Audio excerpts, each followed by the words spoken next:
30.7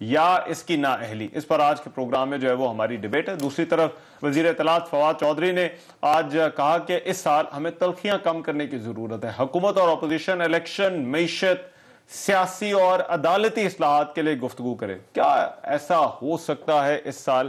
اس پر بھی آج کے پروگرام میں بات ہوگی. ویری کوئکلی میرے ساتھ جو آج کی ڈیبیٹ میں پینل موجود ہے تعارف کرا دیتا ہوں. صداقت علی عباسی صاحب پاکستان تحریک انصاف سے ممبر قومی اسمبلی ہیں، میرے ساتھ اسلام آباد اسٹوڈیوز میں موجود ہیں. بہت شکریہ صداقت علی عباسی صاحب. سینیٹر ڈاکٹر مصدق ملک صاحب مسلم لیگ نون سے، وہ ہمیں جو ہے وہ جوائن کر رہے ہیں. اور قادر خان مندوخیل صاحب ممبر قومی اسمبلی ہیں، پاکستان پیپلز پارٹی سے تعلق ہے، وہ ہمارے ساتھ لنک کے ذریعے موجود ہیں. تینوں مہمانوں کا بہت شکریہ. میں صداقت علی عباسی صاحب آپ سے آغاز کرنا چاہتا ہوں. یہ معاشی چیلنجز تو بہت سارے گزرے سال میں جو کچھ ہوا، آنے والے سال میں کیا توقع ہے، کیا امید ہے، لیکن یہ آج جو پیٹرول کی قیمت میں اضافہ ہوا ہے، اب یہ کیا آپٹکس حکومت کے لیے برے نہیں ہے کہ حکومت آئی ایم ایف کے پاس جا رہی ہے ایک ایسی کمٹمنٹ کر کے جس میں 4 روپے آپ ہر مہینے بڑھائیں گے اور ہر مہینے کی پہلی تاریخ کو آپ کو اسی صورتحال کا سامنا کرنا پڑے گا جس صورتحال کا آج آپ کو جو ہے وہ میڈیا اور لوگوں کی طرف سے جو ہے وہ سامنا کرنا پڑ رہا ہے. رحمان صاحب بہت شکریہ آپ کو اور آپ کے ناظرین کو نئے سال کی مبارک. اللہ تعالیٰ ہمیں جو پچھلا سال گزرا بڑا تکلیف دہ تھا. کورونا کے ایفیکٹس آپ نے دیکھے، ہم نے دیکھے، پوری دنیا نے دیکھے، اس کے طبی اثرات بھی دیکھے اور اس کے معاشی اثرات بھی دیکھے. اور اسی کی ایک وجہ ہے جو پوری دنیا اس وقت مہنگائی سے گزر رہی ہے. آپ نے ٹھیک کہا کہ آپٹکس ٹھیک نہیں ہے. اگر پیٹرول مہنگا ہوگا تو آپٹکس تو برے ہیں لیکن اس کا کوئی حل بھی نہیں ہے. دوسری جتنی ڈیبیٹ آپ نے کی اس کے بارے میں، یہ جو ہم نے ایک امینڈمنٹ لائی ہے اس میں منی بل میں ترمیم کی ہے تھوڑی بہت، اس ترمیم پہ بھی لوگ اس کو پتہ نہیں کیا کہہ رہے ہیں کہ پتہ نہیں یہ کیا ہو گیا. مجھے آپ بتا دیں کہ ملک کو ٹھیک کرنے کے لیے ٹیکس اکٹھا کرنا بری بات ہے. مجھے بتا دیں جو بندہ امپورٹڈ سٹیک منگواتا ہے اگر اس کو 150-200 روپے فالتو دینا پڑتا ہے تو کیا فرق پڑ جاتا ہے؟ کوئی مہنگا فون منگواتا ہے اس کے لیے سرکار کو پیسے دیتا ہے. کوئی امپورٹڈ مچھلی پہ ٹیکس لگا ہے، امپورٹڈ جو آپ پالتو جانور منگواتے ہیں ان پہ ٹیکس ہے. کوئی مہنگے نہیں ہوئے، ٹیکس لگا ہے، پیسہ حکومت کے پاس. وہ جو آپ ہاٹ ڈاگ منگواتے ہیں اور سوسیجز منگواتے ہیں اگر ان پہ ٹیکس لگتا ہے، وہ جو انگریزی کے آپ فیشن میگزین منگواتے ہیں ان پہ ٹیکس لگتا ہے. تو مسئلہ کیا ہے؟ ہم نے پوری کوشش کی ہے کہ ملک کے وسائل بڑھائے جائیں تاکہ آپ لوگوں کو ہیلتھ کارڈ دے سکیں. پیٹرول تو عام بندہ بھی ڈرواتا ہے نا. یہ جو آج میں پیٹرول کی تو دیکھیں نا، پیٹرول کا مسئلہ یہ ہے کہ کیا آپ ایک امپورٹڈ چیز ہے اس کو سستا بیچ سکتے ہیں؟ اگر تو یہ باقی چیزوں پہ بھی ٹیکس نہ لگائیں اور پیٹرول بھی سستا بیچیں تو کہاں سے بیچیں؟ پھر ملک کیسے چلانا ہے؟ آپ لوگ، میں آپ سے مراد یہ اپوزیشن والے لوگ انہیں کہ ضرور سیاست کریں، ہماری گورننس پہ کریں، ہمارے کو سرے محل نکال کے لے آئیں، ہمارے کو لندن فلیٹ نکال کے لے آئیں، ہمارے کوئی اسحاق ڈار کی طرح کوئی ادھر کے کوئی بڑے بڑے پلازے نکال کے لے آئیں دبئی کے لیے، ہمارے کوئی منی لانڈرنگ شہباز شریف کے نکال کے لائیں، اس پہ تنقید کریں. خدا رہا یہ جو آپ 3,800 ارب کا ان کا ٹیکس کا ریونیو تھا ٹھیک 2018 میں، آج وہ 6,000 ارب تک پہنچ گیا. تو پاکستان کے بچوں کا، پاکستان کے غریبوں کا اس کا فائدہ ہو رہا ہے. آپ نے لوٹ مار تو کی ہے، آج اب ملک سے دشمنی کر رہے ہیں یہ جو سیاست کر رہے ہیں یہ نون لیگ والے اور پیپلز پارٹی والے. آپ یہ کہہ رہے ہیں کہ ہمارے پاس یہ مجبوری ہے، یہ سب کچھ مجبوری ہے، کلیکٹ کرنا ہے. میں دوبارہ کہتا ہوں کہ یہ سارے ٹیکس امیروں پہ لگ رہے ہیں سوائے ایک آدھ چیز. ماچس مہنگی ہوگی جی، چلیں ماچس پہ ٹیکس لگ گیا. ماچس کتنے 5 روپے کی آتی ہے؟ مجھے بتائیں رحمان، مہینے میں سن لینا کہ میں بات کروں، مہینے میں 4 ماچسیں 20 روپے کی آتی ہیں. اگر 20 روپے پہ حکومت 3 یا 4 روپے ٹیکس لے گی تو کسی غریب پہ فرق نہیں پڑے گا. لیکن وہ جو ماچسوں والے پیسہ کما رہے ہیں ان سے آئیڈیلی تو پھر یہ ہونا چاہیے کہ اس کی اونرشپ آپ کی گورنمنٹ کو خود لینی چاہیے، نہ کہ یہ کہ آئی ایم ایف کی وجہ سے یا آئی ایم ایف سے ہمیں پیسے چاہیے اس وجہ سے ہمیں یہ سب کرنا پڑ رہا ہے. دونوں میں جو اسٹیٹ بینک والا قانون آیا اس میں بھی پی ٹی آئی کہتی ہے کہ ہم جو ہمارے منشور کا حصہ تھا کہ ڈی ریگولیشن کریں. بٹ اس ساری بحث میں تاثر یہ جا رہا ہے کہ یہ جو تمام آپ نے اقدامات کیے ہیں یہ آئی ایم ایف نے کہا کہ اگر پیسے چاہیے تو یہ آپ کو کرنا ہوگا اور اس لیے آپ کر رہے ہیں. آپ نے بڑی اچھی بات کی، جملہ آپ نے بولا تاثر، جس کو انگریزی پرسیپشن کہتے ہیں. وہ پرسیپشن کس نے بنایا؟ وہی لوٹ مار گروپ نے. انہوں نے اس سارے پروسیس سے پہلے یہ جی 700 ارب روپے کا ٹیکس لگا رہے ہیں، غریب مر جائے گا، لوٹ جائے گا. میں دوبارہ سے بات کر رہا ہوں، کیا تاثر ہے؟ آپ مجھے تاثر کا بتائیں. اگر ہم نے سینٹرل بینک کو، حکومت کو مجبور ہے کہ جس طرح نواز شریف کرتے تھے کہ حکومت سے، سینٹرل بینک سے پیسے کہتے تھے نئے پیسے چھاپو، اگر آج حکومت پابند ہو گئی ہے کوئی نیا پیسہ نہیں چھاپ سکتی اور اسٹیٹ بینک پارلیمان کو جواب دے ہے تو ان کو کیا تکلیف ہے؟ پوری دنیا میں آٹونومی آف سینٹرل بینک پہ کا پیپر لے کے جا چکے ہیں کہ حکومتیں سیاسی حکومتیں پیسہ اکٹھا کرتی ہیں, پیسہ پرنٹ کرواتے ہیں اور بعد میں آج جس ہم پھنسے ہوئے ہیں. میں تو آخر جملہ بولتا ہوں, میری درخواست ہے ڈاکٹر مصدق ملک کے ذریعے نواز شریف شہباز شریف کے پارٹی سے کہ خدا را ہماری دشمنی کریں, یہ ملک دشمنی نہ کریں, معیشت کو سنبھلنے دیں اور اس کو ٹھیک کرنے میں جو کوششیں کی جا رہی ہیں ہم سیاسی قربانی دے کے ملک کو ٹھیک کریں تو خدا را یہ ملک دشمنی نہ کریں. ٹھیک ہے.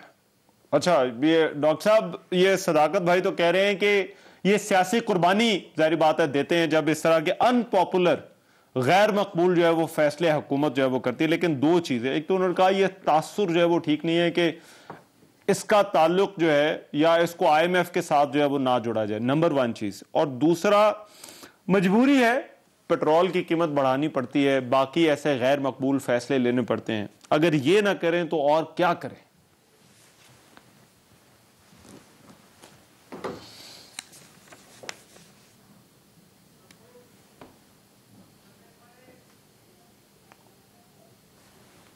جی ڈاکٹر صاحب آپ کو آواز آ رہی ہے؟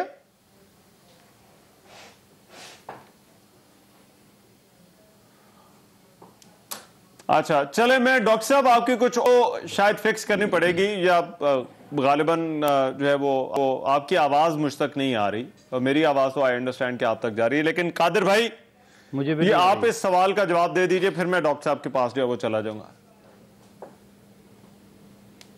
دیکھیے سوال تھوڑا ریپیٹ کر دیں, میں صداقت عباسی صاحب کی سوال ڈاکٹر صاحب دو تھے.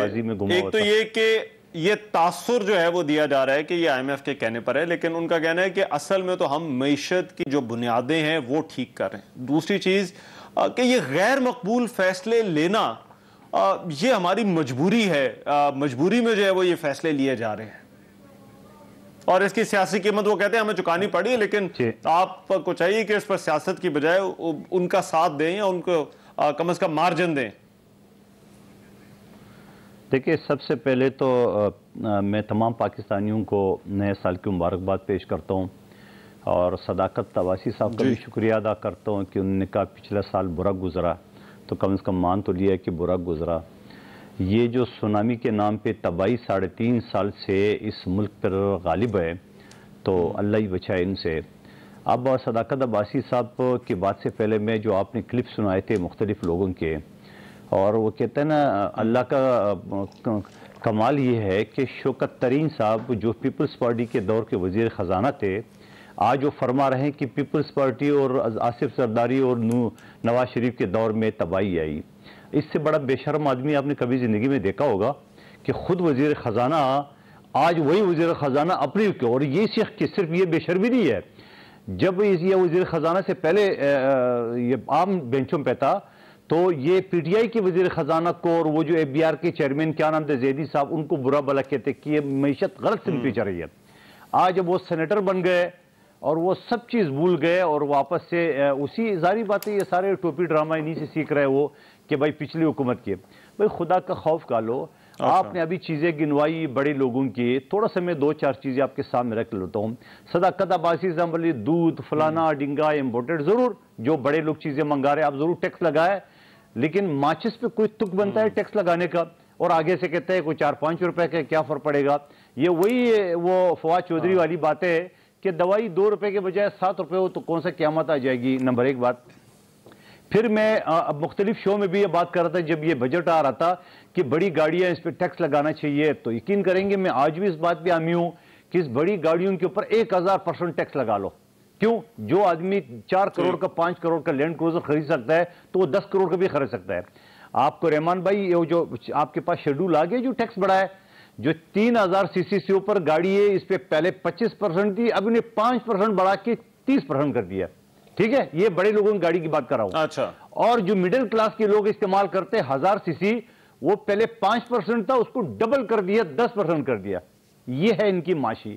700 کوئی نہیں ہے صداقت عباسی صاحب, 1000 ارب کا آپ ٹیکس لگایا آپ نے, 1000 ارب کا. ٹھیک ہے. اور دوسری بات یہ کہ ان کی جھوٹے اسپیکر جو اسمبلی میں بیٹھے ہوئے جو ان کے نیب کے چیئرمین کی طرح ان کی انگلی پہ ناچتے اور اپوزیشن کو تنقید کا نشانہ اور ڈانٹ پٹار کرتے ہیں, ایک دن پہلے اس بجٹ کو پیش کرنے سے پہلے جب ان کے پوائنٹ آؤٹ اٹھا لی ہے تو ڈپٹی اسپیکر صاحب بتا رہے ہیں کوئی نہیں ہے, کوئی بل نہیں آ رہا ہے, اور 24 گھنٹے کے بعد بل آ گیا. اچھا, اور جب بل آ گیا, غیر مقبول فیصلے ہیں. دیکھیں وہ یہ مان رہے ہیں کہ یہ غیر مقبول فیصلے ہیں, لیکن وہ ساتھ ہی ساتھ کہتے ہیں یہ ہماری مجبوری بھی ہے, اس کے علاوہ کوئی اور آپشن نہیں ہے ہمارے پاس. اچھا, مجھے ایک بات بتاؤ کہ ایک شخص نائل نکما, میں دوبارہ پشتو کا مثال دیتا ہوں, پشتو میں کہاوت ہے جانماز پہ تو کھڑا کر دو گے, نماز کون پڑھائے گا. یہ اس کٹ پتلی کو تو بٹھا دیا پرائم منسٹر ہاؤس میں, اب چلا بھی دکھا ہے, چلانے یہی ہوگا. جن کو یہ ارسطو کہتے تھے, چائنا کے ارسطو اسد عمر, وہ تو پہلے 6 مہینے میں فیل ہو گئے. وہ 200 معاشی ٹیم کدھر گئی؟ یہ ناہلوں کا ٹولہ ہے, یہ جھوٹوں کا ٹولہ ہے, یہ جھوٹ بولنے والے کا ٹولہ ہے. یہ سارا دن پرائم منسٹر ان میں صلاحیت ہی نہیں ہے. میں قادر بھائی ایک منٹ آپ کے پاس ذرا واپس آتا ہوں. ان میں کچھ نہیں, ان میں حکومت چلانے کا یہ کوئی ڈنگ ہی نہیں ہے. یہ اس طرح جھوٹ بولتے رہیں گے. ڈاکٹر صاحب سوال آپ نے پہلے سن لیا تھا, عوام کا جینا دوبارہ کر دیے. جی ڈاکٹر صاحب آواز آپ کو آرام کر دیا 3.5 سال میں. میری آواز 3.5 سال میں جو عوام کا جینا آرام کر دیے. رحمان بھائی میں آپ کو یقین دلاؤں, یہ 35 سال حکومت کرے تب بھی یہ کریں گے کہ بھائی پچھلے حکومت. ابھی قادر بھائی ایک منٹ میں آتا ہوں ذرا آپ کے پاس واپس. ٹھیک ہے ڈاکٹر صاحب, آپ نے سوال میرا خیال ہے سن لیا تھا. اس کا پہلا حصہ یہ تھا کہ سارے کو آئی ایم ایف کے ساتھ نہ لنک کیا جائے, کیونکہ یہ جو دونوں فیصلے ہیں, جو ٹیکسز کی بات ہے, ابھی صداقت بھائی بیٹھے, ہم نے کہا جی, انہوں نے کہا کہ امپورٹڈ چیزوں پر ہم نے زیادہ ٹیکس لگایا. پیٹرول والی چیز تو خیر آئی ایم ایف سے جو ہے وہ جڑی ہوئی ہے, لیکن دوسرا انہوں نے کہا کہ یہ جو ڈی ریگولیشن ہے یہ بھی ہم آئی ایم ایف کے کہنے پر ہمارا اپنا منشور ہے. تو یہ کیا معیشت کی بنیادوں کو ٹھیک کرنے کے لیے آپ کو لگتا ہے فیصلے لیے جا رہے ہیں, یا پی ٹی آئی جسٹیفائیڈ ہے یہ آرگومنٹ کرنے میں؟ یہ بڑی پریشان کن سی بات ہے جو صداقت میرے بھائی ہیں انہوں نے کی ہے, کیونکہ ہم تو ابھی تک یہی سمجھ رہے تھے کہ یہ جو عوام دشمن پالیسی ہے یہ آئی ایم ایف کی وجہ سے آ رہی ہے, لیکن انہوں نے کہا تھا ایسا نہیں ہے. یہ عوام دشمن پالیسی جو ہے یہ تو ہماری اسٹریٹجی ہے. یہ 1 سال میں جو گھی کی قیمت میں 60% اضافہ ہوا ہے اس منی بجٹ سے پہلے, اس کا مطلب ہے کہ وہ پی ٹی آئی کی اسٹریٹجی ہے, اس کا آئی ایم ایف سے کوئی تعلق نہیں ہے. جو گوشت کے اندر 20% اضافہ ہوا ہے, اس کا مطلب ہے یہ پی ٹی آئی کی اسٹریٹجی ہے. آٹے کے اندر جو 20% اضافہ 1 سال میں ہوا ہے, جو چینی میں 30% اضافہ 1 سال میں ہوا ہے, جو مسور کی دال میں 30% اضافہ 1 سال میں ہوا ہے, ہم تو اب تک یہ سمجھ رہے تھے کہ شاید کوئی مجبوری ہے, کوئی آئی ایم ایف کا مینڈیٹ ہے جس کی وجہ سے یہ سب کچھ کرنا پڑ رہا ہے. لیکن صداقت بھائی نے تو آج بڑی عجیب بات کی. انہوں نے کہا یہ تو ہمارے منشور کا حصہ ہے. وہ سینسٹیو پرائس انڈیکس, یہ وہ چیزیں ہیں جو صرف غریب آدمی کھاتا ہے, صرف غریب آدمی. 20% اضافہ اس میں ان کی اپنی رپورٹ کے مطابق ہے. اس کا مطلب ہے 1 سال میں 20%, 3 سال میں 60%. تو یہ 60 سے 70 یا 80% اضافہ جو کھانے پینے کی اشیاء میں, وہ چیزیں جو غریب آدمی کھاتا ہے, اگر یہ آئی ایم ایف کا مینڈیٹ نہیں ہے اور یہ پی ٹی آئی کے منشور کا حصہ ہے, تو پھر تو اس منشور کو میں کیا کہوں, سلوٹ کروں, میں کیا کر سکتا ہوں. یار آج آپ نے جو پیٹرول کی قیمت بڑھائی ہے, مجھے بتائیں دنیا کی کون سی ایسی چیز ہے جو غریب آدمی کھاتا ہے؟ آٹا ہے, اس میں نہیں لگتا پیٹرول. یہ ڈیزل, یہ ٹرانسپورٹیشن کاسٹ, فیکٹریاں چلتی ہیں, یہ جو آپ پیٹرول سے بجلی پیدا کرتے ہیں, بجلی کی قیمت کے اندر اضافہ آئے گا, ٹرانسپورٹیشن کی قیمت میں اضافہ آئے گا, جو فیکٹریاں چلتی ہیں ان کی قیمت میں اضافہ آئے گا, جو بتیاں جلتی ہیں ریٹیل کے اندر اس کی قیمت میں اضافہ آئے گا, ڈسٹریبیوشن کے اندر کی قیمت میں اضافہ آئے گا. وہ کون سی ایسی چیز ہے جس کی قیمت میں اضافہ نہیں آئے گا؟ وہ کون سی ایسی چیز ہے جو غریب آدمی صرف کوئی, جو میرے بھائی کہہ رہے تھے کہ کوئی وہ ہاٹ ڈاگ کی قیمت بڑھ جائے گی, ہاٹ ڈاگ کی قیمت کیسے صرف بڑھ جائے گی؟ آٹے کی قیمت کیوں نہیں بڑھے گی؟ چینی کی قیمت کیوں نہیں بڑھے گی؟ یہ وہ چیزیں ہیں جو غریب آدمی کھاتا ہے. تو مجھے نہیں سمجھ آئی کہ یہ انہوں نے بات کیوں کی ہے.